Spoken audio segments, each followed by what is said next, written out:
नमस्कार दोस्तों, आज की वीडियो बहुत ज़्यादा इंटरेस्टिंग होने वाली है बिकॉज़ आज हम डिस्कस करने वाले हैं इथियोपिया के बारे में। देखो, इसके पहले हमने सूडान के बारे में भी डिस्कस किया था, उसके पहले हमने लीबिया के बारे में भी डिस्कस किया था, या अफ्रीका के पूरे साहेल रीजन की कंट्रीज़ के बारे में भी डिस्कस किया था। हर जगह प्रॉब्लम हमें सेम मिली थी कि वेस्टर्न इन्फ्लुएंस बहुत ज़्यादा होने की वजह से एकदम सिविल वॉर जैसी सिचुएशन क्रिएट हो जाती है, जहाँ पर एक ग्रुप को कोई दूसरी पावर ब्लॉक सपोर्ट करती है, दूसरे ग्रुप को कोई दूसरी पावर ब्लॉक सपोर्ट करती है और ये लोग आपस में लड़ते रहते हैं और जिसकी वजह से सबसे ज़्यादा नुकसान किसका होता है? तो सिविलियंस का होता है। सेम वही कुछ हालात इथियोपिया के अंदर भी है। बस यहाँ पर डिफरेंस ये है कि यहाँ पर के लोगों के बीच में एनिमिटी यानी कह लो आप एथनिक डिफरेंस बहुत ज़्यादा था, जो कि मेन मुख्य कारण ये था, जिसकी वजह से यहाँ पर इथियोपिया में जब वेस्टर्न इन्फ्लुएंस नहीं भी है, तब भी यहाँ पर सिविल वॉर जैसी सिचुएशन रहती है और तभी भी यहाँ पर लड़ाई हमेशा चलती रहती है। सो वीडियो स्टार्ट करने से पहले एक बहुत बड़ी अनाउंसमेंट है दी आईएसएफ टीम की तरफ say that the ISF team has launched इस अचीवर्स बैच, और इस अचीवर्स बैच के अंडर में ऑल ओवर इंडिया से 100 स्टूडेंट्स को पिक किया जाएगा एक स्कॉलरशिप टेस्ट के बेसिस पर। ये जो 100 स्टूडेंट्स होंगे, इनके ऊपर स्पेशल मेहनत की जाएगी, प्लस ये मेरे से कनेक्ट करके इस बैच में डायरेक्ट मेंटरशिप भी ले सकते हैं।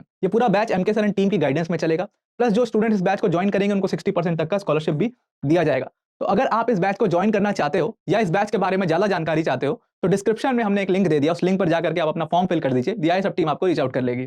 नाउ अगर आपको थोड़ा-सा इथियोपिया की प्रॉब्लम को समझना है, तो वक्त में थोड़ा-सा पीछे जाना पड़ेगा।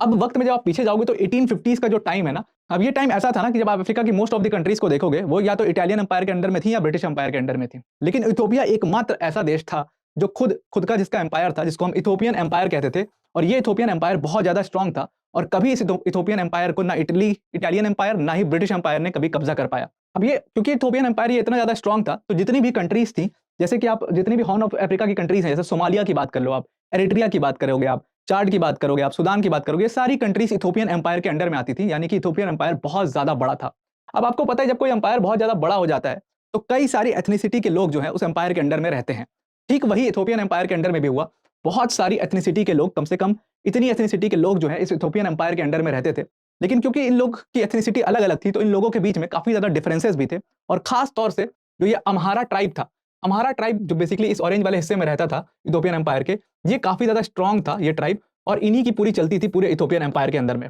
लेकिन फिर विद टाइम क्या होता है कि इथियोपियन एम्पायर जो है वो थोड़ा वीक होना शुरू हो जाता है, क्योंकि अलग-अलग एथनिसिटी के लोगों में उनके बीच से एक-एक लीडर निकलता है जो रिबेलियन के लिए तैयार होता है, और ये ट्राइब्स जो हैं ये आपस में लड़ने लग जाती हैं। तो जैसे ही ये इथियोपियन एम्पायर बहुत ज़्यादा वीक होता है, उसके बाद क्या होता है कि वहाँ से जो ऊपर का हिस्सा था, जो इथियोपियन एम्पायर के ऊपर का हिस्सा, ये वाला हिस्सा जो मैंने आपको दिखाया, एक्चुअली ये वाला हिस्सा जो है ये आज प्रेजेंट डे एरिट्रिया है, और इसी हिस्से से सबसे बड़ा रिबेलियन खड़ा होता है इथियोपियन एम्पायर के अगेंस्ट में, जहाँ से एक पूरी आर्मी बनती है, और उस आर्मी का नाम होता है एरिट्रियन पीपल्स लिबरेशन फ्रंट, यानी कि ईपीएलएफ।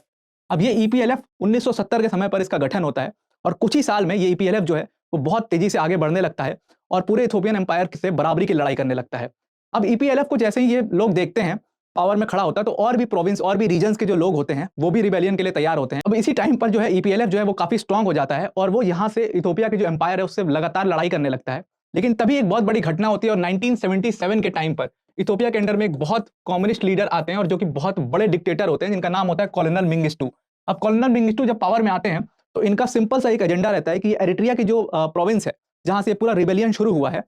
इसको पूरा खत्म करना है। एक्चुअली मैं आपको अगर बताऊं तो रिबेलियन शुरू कैसे हुआ था, इसके पीछे का रीजन जो है उसके लिए हमें थोड़ा सा और पीछे जाना पड़ेगा। इटालियन एम्पायर जब घुसा था अफ्रीका के अंदर में, तो इटालियन एम्पायर ने सबसे पहले एरिट्रिया पर कब्जा कर लिया था। लेकिन फिर क्या होता है कि वहां पर जो इथियोपियन एम्पायर था और इटालियन एम्पायर थे, उनके बीच में लड़ाई होती है, लेकिन उसका कोई नतीजा नहीं निकल पाता है, और ये दोनों एम्पायर बीच में एक अग्रीमेंट साइन करते हैं, और इसी अग्रीमेंट के तहत जो इटालियन एम्पायर था उसने एरिट्रिया वाली जो प्रोविंस थी वो इथियोपियन एम्पायर को सौंप दी थी। बट इथियोपियन एम्पायर के अंडर में ही एरिट्रिया को एक ऑटोनॉमस रीजन बनाया गया था, जिसकी वजह से एरिट्रिया के पास बहुत सारे पावर थे। अब ये पावर्स जब दे दिए गए थे, ये यथास्थिति चल रही थी, लेकिन 1970s के टाइम पर जो वहां के डिक्टेटर थे, उन्होंने सारे पावर्स वापस लेने शुरू कर दिया एरिट्रिया से, और उसी के बाद ईपीएलएफ का गठन हुआ था एक्चुअल में।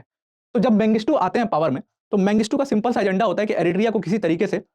वहां के जो रिबेलियन है उसको खत्म करना है, और उसको किसी तरीके से इथियोपियन एम्पायर में पूरी तरीके से मिलाना है। और इसके बाद उन्होंने रेड टेरर का एक कैंपेन शुरू किया, जिसको एरिट्रिया के लोग या पूरे इथियोपिया के लोग रेड टेरर के नाम से बोलते हैं। वो कैंपेन में इन्होंने अपनी आर्मीज को भेज करके लोगों को मरवाना शुरू कर दिया, और इस रेड टेरर के थ्रू मिलियंस ऑफ इथियोपियंस जो है वहां पर मारे जाते हैं साल 1977 से लेकर के 1980 के बीच में। और फिर इसके बाद क्या होता है कि इस रेड टेरर से इतने ज्यादा लोग परेशान हो जाते हैं कि हर प्रोविंस से एक रिबेलियन खड़ा होना शुरू होता है। हर एथनिसिटी के लोग अपने बीच का एक नेता खड़ा कर देते हैं, हर ट्राइब अपने बीच का एक नेता खड़ा करती है, वो लोग एक पूरी मिलिशिया बनाते हैं और इसमें लड़ना शुरू कर देते हैं मेंगिस्टू के साथ, मेंगिस्टू की आर्मी के साथ, यानी कि इथियोपियन एम्पायर के साथ। और इसी के बाद क्या होता है, जो सबसे मोस्ट इंपॉर्टेंट प्रमुख आर्मी बनती है पूरे इथोपिया के अंदर में ईपीएलएफ के बाद, वो होती है टीपीएलएफ, यानी कि टिग्रे पीपल लिबरेशन फ्रंट। अब जो ये येलो वाला हिस्सा आप देख रहे हो, ये ठीक एरिट्रिया के नीचे वाला हिस्सा है, जो कि सीधा नॉर्थ में पड़ता है इथोपिया के, और ये हिस्सा टिग्रे प्रोविंस है। और ये टिग्रे प्रोविंस से लोग, टीपीएलएफ एक पूरा मिलिशिया ग्रुप बनता है जिसका नाम होता है टिग्रे पीपल्स लिबरेशन फ्रंट, और ये भी ईपीएलएफ की तरह काम करता है। बाद में ये दोनों ग्रुप्स जो हैं वो साथ में एक जॉइंट फ्रंट बनाते हैं और इथोपियन एम्पायर से डायरेक्टली लड़ने लगते हैं। फाइनली 1991 में ये दोनों ग्रुप्स इतने स्ट्रांग हो जाते हैं कि ये कैपिटल तक पहुंच जाते हैं और मेंगिस्टू को वहां से, उनकी सरकार को वहां से उखाड़ फेंकते हैं और फिर पूरा कब्जा कर लेते हैं इस पूरे इथोपिया के ऊपर। अब जैसे ही पूरे इथोपिया पर ईपीएलएफ और टीपीएलएफ का कब्जा होता है, उसके कुछ ही महीनों बाद जो ईपीएलएफ है वो एरिट्रिया वाले प्रोविंस को इंडिपेंडेंट घोषित कर देता है और इंडिपेंडेंट देश बन के आ जाता है हमारे सामने एरिट्रिया। और वहां पर सबसे प्रमुख पार्टी ईपीएलएफ ने अपनी एक पॉलिटिकल विंग बना देती है और वो सबसे वहां की प्रमुख पार्टी होती है, जिसके बाद एरिट्रिया एक इंडिपेंडेंट देश बन जाता है, जिसको सारी कंट्रीज यानी कि इटली, यूके, यूएस जैसी कंट्रीज जो है उसको रिकॉग्नाइज कर देती हैं और वो एक इंडिपेंडेंट नेशन बन के सामने आ जाता है।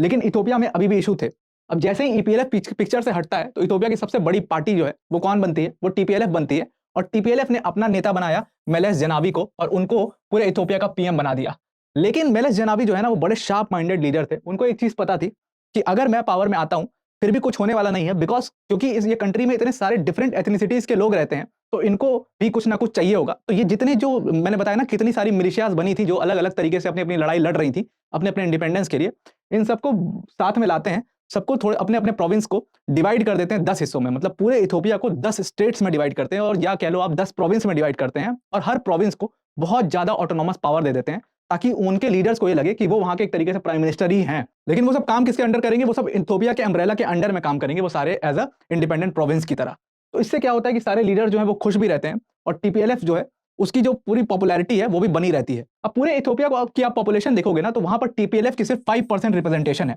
और टीपीएलएफ जो है वो ज्यादा पॉपुलर कहां पर है, टिग्रे में ही है। लेकिन मेलेस जेनावी से ना दो बहुत बड़ी गलतियां हो जाती हैं। दो बड़ी गलतियां ये थी, पहली गलती ये थी कि इनको पता था कि ये सारी जो है अलग अलग एथनिसिटी के लोग हैं, तो इनको साथ में लाने के लिए इन्होंने कुछ नहीं किया और ऑटोनॉमस पावर देकर के इनको और ज्यादा स्ट्रांग बना दिया। दूसरी गलती इनसे ये हो गई कि इन्होंने जो एरिट्रिया की प्रोविंस थी, जो कि एरिट्रिया एक इंडिपेंडेंट कंट्री घोषित हो चुका था, उसके ऊपर वॉर छेड़ दिया और अपनी फोर्सेस से एरिट्रिया पर अटैक कर दिया, एरिट्रिया को वापस से पूरे इथोपिया के अंडर में लाने के लिए। अब इसके बाद जब ये लड़ाई शुरू हुई तो ईपीएलएफ बेसिकली,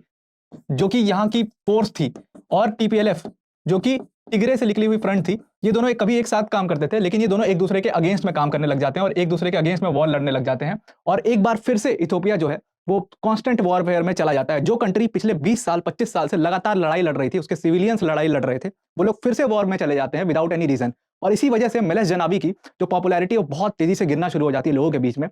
ये बात टीपीएलएफ को सही समय पर पता लग गई थी, और इसीलिए उन्होंने जो इलेक्शन हुए उसमें जो नेता अपना खड़ा किया दूसरा, वो काफी यंग लीडर खड़ा किया जिसकी पॉपुलैरिटी अपने लोगों के बीच में बहुत ज्यादा थी। और फिर जब 2018 के चुनाव हुए तो उसमें जो है अबी अहमद जो है ये जीत के आ जाते हैं और ये पीएम बन जाते हैं इथोपिया के। जैसे ये पीएम बनते हैं, इन्होंने जिस चीज के लिए इनको सेलेक्ट किया गया था वही काम किया इन्होंने। सबसे पहला 2018 में इन्होंने काम किया, इन्होंने एरिट्रिया के साथ जो अपने वॉरफेयर था उसको बंद कर दिया और एक सीज फायर एग्रीमेंट साइन कर लिया, और ये वॉर वहीं पर रुक गया। इसके लिए इनकी काफी ज्यादा तारीफ हुई और लोगों के बीच में काफी ज्यादा पॉपुलैरिटी भी बढ़ गई। प्लस जो बाहर की कंट्रीज थी, जो यूरोपियन पावर्स थी, वो भी काफी ज्यादा रिकॉग्नाइज करने लगी अबी अहमद को। प्लस इसके लिए इनको नोबेल पीस प्राइज से भी नवाजा गया। लेकिन फिर कुछ ही महीनों बाद जैसे ही ये प्राइम मिनिस्टर बनते हैं, उसके बाद इनकी जो टीपीएलएफ पार्टी जिन्होंने इनको लीडर बनाया था, उनसे बनना बंद हो जाती है। और क्योंकि टीपीएलएफ जो है ना, वो बेसिकली एक तरीके से डिक्टेटरशिप चाहती है पूरे इथोपिया के अंदर में। वो अपने हिसाब से लोगों को चलाती है, अपने हिसाब से स्कीम चलाती है। प्लस अबी अहमद का ये मानना था कि टीपीएलएफ के जो मिलिटेंट लीडर्स हैं ना, वो मिलिटेंट लीडर्स बहुत ज्यादा करप्ट हैं, और वो बाहर के यूरोपियन कंट्रीज से पैसा लेकर के, उनकी कंपनीज, उनकी कॉर्पोरेशन से पैसा लेकर के यहाँ पर डीलिंग करते हैं कंट्री के अंदर में, और बहुत बड़ी मात्रा में आर्म्स स्मगलिंग करते हैं। और इसी वजह से वो टीपीएलएफ के कई सारे मिलिटेंट लीडर्स के खिलाफ खुलेआम बोलने लग गए थे, जिसके वजह से टीपीएलएफ के लिए सबसे बड़ी समस्या जो बन के सामने आए वो अबी अहमद बनकर के सामने आने लगे। और टीपीएलएफ ने फिर एक कैंपेन शुरू कर दिया इनके अगेंस्ट में। ये बात इनको भी पता थी, और इसी के बाद इन्होंने जस्ट एक साल बाद अपनी एक पार्टी का गठन किया, जिसको ये कहते हैं प्रॉस्पेरिटी पार्टी। अब इस प्रॉस्पेरिटी पार्टी में इन्होंने सबसे पहली चीज क्या की कि जितने प्रोविंस के अपने अपने नेता थे जो बड़े बड़े, जिनको बहुत ज्यादा ऑटोनॉमस पावर दी गई थी, उन सारे नेताओं को सेंट्रलाइज सिस्टम के थ्रू अपनी पार्टी के अंदर उन्होंने इनवाइट किया, और वो सारे नेता कई सारे इनके पार्टी में ज्वाइन भी हो गए। लेकिन इसमें बहुत सारे जो रीजनल लीडर्स थे वो ज्वाइन नहीं भी हुए, और उसी में एक थे टीपीएलएफ के leaders. TPLF as a party इनके साथ नहीं गई, और टीपीएलएफ ने अपोजिशन को सपोर्ट कर दिया। और इस टीपीएलएफ ने जब अपोजिशन को सपोर्ट किया तो इसके साथ साथ और भी प्रोविंसेस ने अपोजिशन पार्टी को सपोर्ट किया। अब गवर्नमेंट और अपोजिशन दोनों बिल्कुल सामने-सामने खड़े थे और 50-50 का बिल्कुल इलेक्शन होने वाला था, जो कि 2020 में होने वाला था। अब 2020 के इस इलेक्शन को ये पोस्टपोन कर देते हैं अबी अहमद, और इनका रीज़न ये था ये इलेक्शन को पोस्टपोन करने का कि अभी कोविड-19 का टाइम है और बहुत सारे लोगों में संक्रमण फैल जाएगा, इसलिए अभी इलेक्शन नहीं किया जा सकता। तो जैसे ही इलेक्शन को पोस्टपोन करते हैं, वैसे टीपीएलएफ को एक मौका मिल जाता है और टीपीएलएफ के अकॉर्डिंग इन्होंने इलेक्शन को जानबूझ करके पोस्टपोन किया, क्योंकि इनको पता था कि काफ़ी अनपॉपुलर हो चुके हैं और ये चुनाव हार जाएँगे और अपोजिशन चुनाव जीत जाएगी। इसीलिए इन्होंने इलेक्शन को पोस्टपोन कर दिया और तभी फिर टीपीएलएफ ने क्या किया, इनके खिलाफ एक वॉर छेड़ दिया, यानी कि एक मुटिनी छेड़ दी। और टीपीएलएफ का ये मानना था कि टिग्रे जो रीजन है वो एक अलग कंट्री हम बनाएँगे और वहाँ पर अपना लीडर स्थापित करेंगे। तभी इस चीज़ से खफा होकर अबी अहमद ने 2021 में टिग्रे वाले रीजन में अपनी आर्मी को भेज दिया और अपने जो एलाई था एरिट्रिया, क्योंकि इससे अच्छे रिलेशन उनके डेवलप हो गए थे एरिट्रिया से, क्योंकि एरिट्रिया से वॉर इन्होंने खत्म किया था और एक एग्रीमेंट साइन किया था, तो वहाँ के लीडर से इनके अच्छे रिलेशंस थे। उन्होंने अपने एलाई एरिट्रिया से भी रिक्वेस्ट किया कि आप भी